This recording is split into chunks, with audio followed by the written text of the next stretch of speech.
Prosperity is your birthright. Now, we've talked about this for 4 weeks in a row. And the title of today's lesson is A Treasure Map to Your Fortune. But before we get into the idea of that wonderful word, fortune, let's discuss once again, what we mean by prosperity. Now, I've been teaching this Unity lesson on prosperity a long time, and I know Alden certainly has. And so sometimes we just take it for granted that everyone realizes that prosperity, with that word, it doesn't just mean money alone, right? It doesn't just mean money. Although it does include material wealth and things that we need and things that we want. But the basis for prosperity, it's much more important than the money and possessions. I think it can best be described with these words: well-being and happiness, and all that goes with well-being and happiness. What are some of the things that would come with well-being that you can think of? Peace of mind? Good relationships? Yes. Health. Energy? Joy. Friends? Joy? Yes, Love. yes. Work that you like to do, work that's satisfying, church you like to come to. All of these things have to do with your well-being and happiness. And of course, you have to have a certain amount of possessions to be happy. It's a necessary part of being abundantly blessed, but that's not just the only goal, and we have to remember that. The words, it's easy to fall into the trap of thinking abundance, prosperity, money, because that's the world we live in. And the words prosperity, abundance, success, wealth, they're closely associated with wealth in the world, aren't they? So it's good to reprogram our subconscious to that true concept of prosperity. So when you're thinking about prosperity, just stop ever so often and think about what it really does mean in your life. Here's a good thought. I'm attracting prosperity to me now. It's a good one, right? I'm attracting prosperity to me now. Prosperity is not money alone.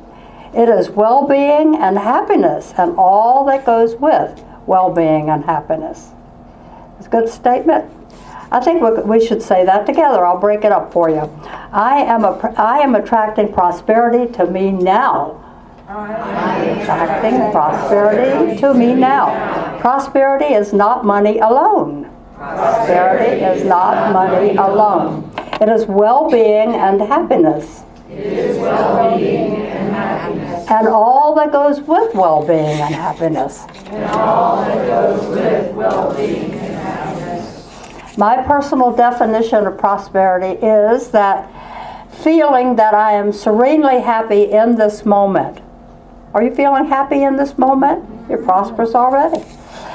Also, the second part of prosperity meaning is the feeling that I can actually have anything that I want. I can get it. I like that feeling. You see, the important thing that I need to think about then and honestly examine doesn't have anything to do with money. It has to do with what it is that I really want. And believe it or not, people have a lot of trouble deciding what it is they want. So I need to ask myself when I'm thinking of wanting something, do I want that because somebody else has it, and if I get it, I'll be just as cute as they are? Or do I want it because I was watching TV, which just happened to me, HSN, don't go there. They had this beautiful dress. It was on sale, but it was orange and pink and red. I was going to wear it today. I got that dress. That dress is not me. You'll probably never see it on me. So sometimes when we do something, buy something, we don't really want that. We're just taking in because it's on sale, looks pretty on the model on TV. And of course, it's never ever good to be wanting something because somebody else has it, because you have your own good. That's their good. I have never been wealthy by the world's standards, but I'm better off, according to world standards, than most of the people in the world. And so are you. So are all of us. But there were times in my life where I didn't have much money. I didn't feel well off. At the end of the month, I barely had enough money to pay my bills. When my children were little, I'd go to the store very carefully looking at my grocery list and the money I had. And there were times when I got there and my money didn't match what was in the basket. I had to take out some of the things that were in the basket. It's embarrassing. But those were the good old days. We didn't have credit cards. We had to pay for what we got. I really think there's something good about that, actually. Not that it's overspending because we can put it on a credit card. So anyhow, during those lean years, I always thought of prosperity as being able to get anything I really wanted anytime I wanted it. By the standards then that I had then, if I use them now, I am prosperous. Because I do believe there's something I really want, I can get it. And so can you. If there's something you honest and truly want, I know you can get it, and you'll find a way to pay it off without going into bankruptcy. There must be some kind of a principle that our present needs and desires, legitimate, real needs and desires, are always equal to our present consciousness of supply. Really want something. Yes. There's some kind of a principle, it must be a universal principle or a spiritual principle, that your present needs and desires, legitimate needs and desires, are always equal to your present consciousness of supply. So what do we have to do? We have to work on our consciousness, don't we? Now, you may have heard some people say, well, I'm not doing all this work for my health. Well, if you're a business person, if a business person says that, he or she is not prosperous, and they're not ever going to be wealthy either. Because the work that we should do should be for our health and our wealth. It should always be. Remember, prosperity is well-being and happiness and all that goes with well-being and happiness. Okay, so let's get right to creating the treasure map. I'm going to tell you some about it. And on the back table, before you go, there's a whole pile of poster boards and the instructions. I would suggest you get your refreshments first and finish with that so you don't have to carry these big poster boards around with you. Whole pile of them there, so I'm eager for you to try this. The principle behind treasure mapping is the tremendous power of your faculty of imagination. Your God-given ability to construct and produce mental pictures. Everybody has this ability.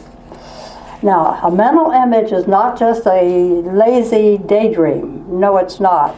It isn't just an unsubstantial thought form. There's something dynamic about these images that drives it towards duplicating itself in the physical and tangible form. So everybody, it would seem, likes to know what the future brings. Everybody wants to know what the future brings. We go and have our fortune told. We go to psychics so we can find out what's going to happen tomorrow. Well, listen, you don't have to do that. Come and see me. I can tell your fortune. You can tell your own fortune. Here's how you do it. Besides that, the psychics and fortune tellers will never open their mouth until, you give them lots of money. You can tell your own fortune. Here's what you do. Ask yourself some questions and write down the answers. Be honest with it. What were you thinking an hour ago? What do you think when you're lying awake at night? Or when you're driving in the car? Or you're waiting for someone? What do you think? What are you thinking about? What were you thinking about on the way to church this morning? That's a good one. I don't expect you to answer that unless you tell me that you're thinking about being prosperous and inheriting a lot of money or something like that. Take whatever it is that you think about most of the time and you're predicting your future. That's just the way it works, you see? 90% of our thinking is in pictures. And the pictures have that power, the seemingly magic power of producing themselves in the physical. You write down what it is you've been thinking about, what you've been picturing, when you're not absorbed in some other activity. No, just when you're quiet or in the car or at night or something. You're looking at the coming attractions of your life. Now, it could be a horror film that you're predicting, or it could be a Disney-type film, happy ending film. It might be a story of happiness and success, or poverty, lack, or failure. So think about that. Think about what you're thinking about. It's really a good idea. But the happy truth is that we can change the pictures that we have in our mind, that we're constantly focusing on. We can replace them with whatever pictures we want. You can change your future by changing the pictures, or changing what's in your imagination. Now, for a person who's ignorant about all this, they're slave to their thoughts. They're slaves. Because, they're thinking this and then it happens. They don't see any connection to it at all. But those of us who know better, we understand that the power of our mind, we can train our mind to picture the things that we want to come about in our life. There are two basic sides of life: the outer world of form and the inner world of mind. Now, we live in both of these worlds all the time, simultaneously. If someone would ask you which were the most important to you, you'd probably say the world of form, because that's what you have to deal with all the time, right? However, stop and think about it this way. Is that really true? Where did all your formed visible world come from? The visible world is a world of effects, but something caused that. The cause side is your inner world, your mind. So that's where the action is. It's far more important to think about that, and you'll see the results manifesting in your outer world. Lowell Fillmore, son of Charles and Myrtle, in one of his writings said, "Your ability to picture things you have not yet seen is the genie that will transform your world." That was a good statement. Your ability to picture things that you have not yet seen is the genie that will transform your world. Can you believe it? Yeah. Okay, in order to help our faculty of imagination, to make mental pictures of things that we want, we give it a pattern or model to work with. And you can do this with a treasure map, or sometimes it's called a vision board. Works like magic, but there's really not anything magic about it. It's a training aid. It's a faculty for our imagination. And I'll tell you, I've never been a real big fan of treasure mapping. People have heard me say that before. But I'm changing my mind, and I will tell you why. Oh, so good. Now, I expect that most of you know how to make a treasure map. You've done it before. But you get a pretty piece of colored paper. People recommend great big piece of paper so you can put all your dreams on it, pictures come out of magazines, or draw them and put everything you wanted on one. I don't recommend that. I recommend something about this size. Put one thing on it. If you're working on two things, do two treasure maps. So just what you honestly want for your well-being and happiness on there. Now, of course, it could be things. It could be a new refrigerator, a new car, some physical thing, a different job. It could be new friends, whatever you want. It could be changes in your own personality. Maybe you want to be more patient or have more faith. Maybe you want to lose some weight, or you want to gain some weight, or you want to be more beautiful. Whatever it is that you want, find a symbol of it, put it on there. And I don't recommend we fill up a treasure map all at one time, because this is a type of prayer, and you have to give some thought to what you really want. And then look for the picture, the symbol that symbolizes that, and put it on there. Let's just use that refrigerator as an example. If you think, okay, I need a new refrigerator, pick out something you want right now. It's a refrigerator. And then look in the Sunday newspaper, all kinds. Pick out the one that you want, cut it out, glue it on there, and look at that for a while. Also on your treasure map, it's really important to put some symbol of God so that you can give thanks. This is all our good comes from God. It's important to put that. Put affirmations on there.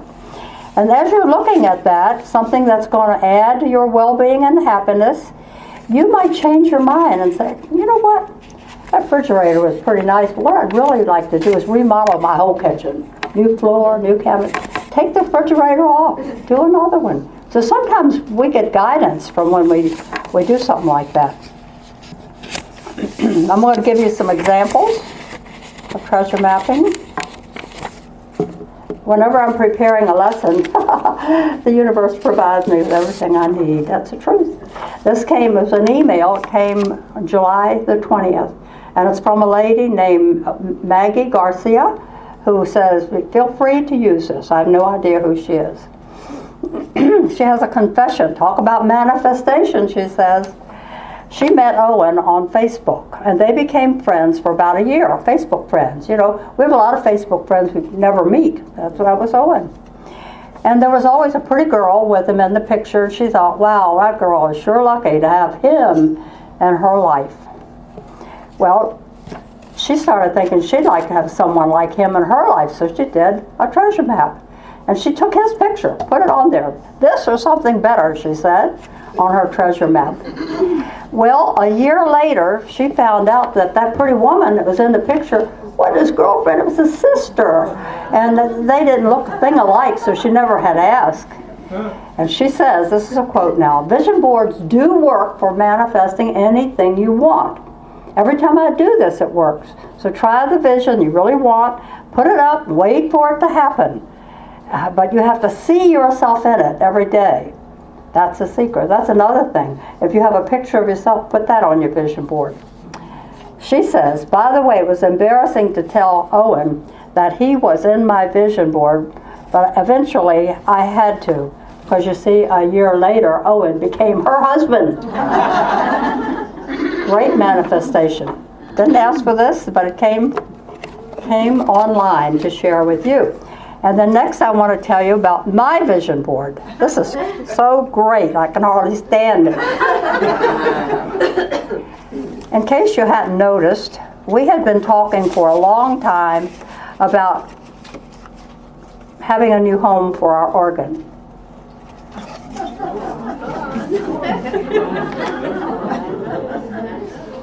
So anyhow, getting ready for talk. I called everybody I knew. I put it on Facebook. I told all the ministers, told everybody.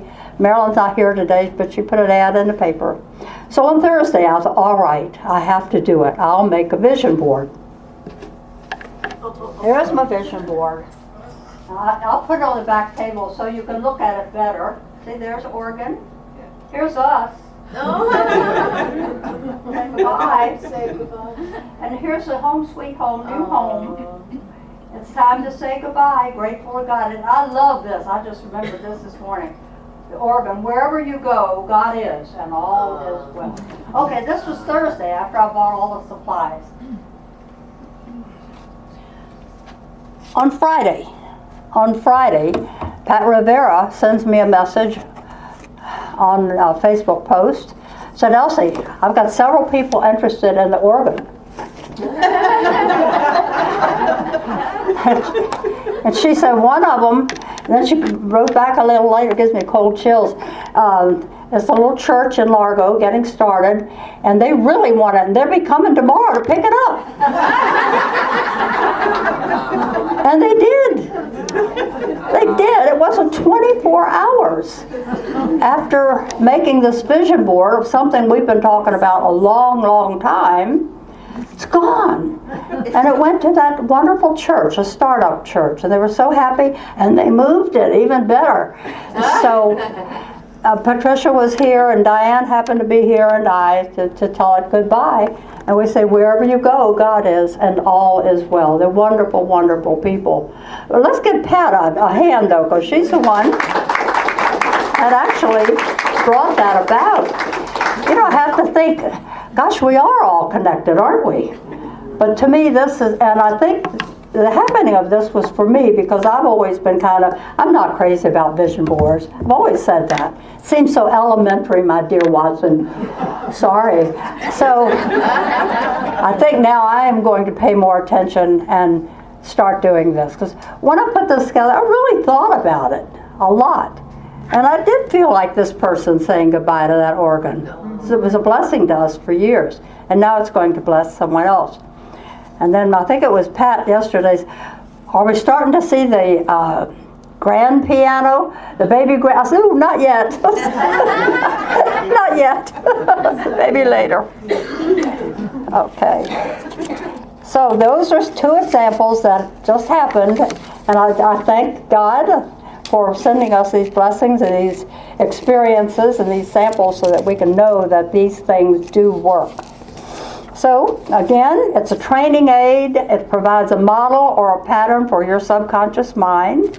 If you make your treasure map, put it somewhere. In my house, I would put it right in the fireplace, right, standing up, so that I could see it. And this color, of course, these colors attract your attention. So you get your poster board, just a summary for the thing, and cut out pictures, things that you want on there. Put your own picture if you can. Put your affirmations on it. Include something that refers to God on there. Put it in your home where you see it all the time. And it's a real good idea to, as you look at your treasure map, to say, I am grateful. Thank you, God. Thank you, God. And don't feel like you have to fill up your treasure map all at one time. I know some people do that, and they like to see the different things. I like the one thing at a time. It's orderly. But anyway, make changes if you want to. And when one thing has been manifested to you, make another. Have 2 or 3 going at the same time. By the way, did you get your letter from God? Yes. Everybody got the letter? We'd forgotten about it, and we got it. It was wonderful to get it in the mail because I was keeping my fingers crossed that we'd get it back. I'll tell you this, I had 10 prayer requests on my letter, real little. And all of them have come true except for 2. So those 2 are going to go on a treasure map. So we'll close up this series of talks by remembering what Jesus said. Whatsoever things you desire, ask in prayer, believing, and make a treasure map. Oh, he didn't say that part. And ye shall have it. And ye shall have it. God bless you.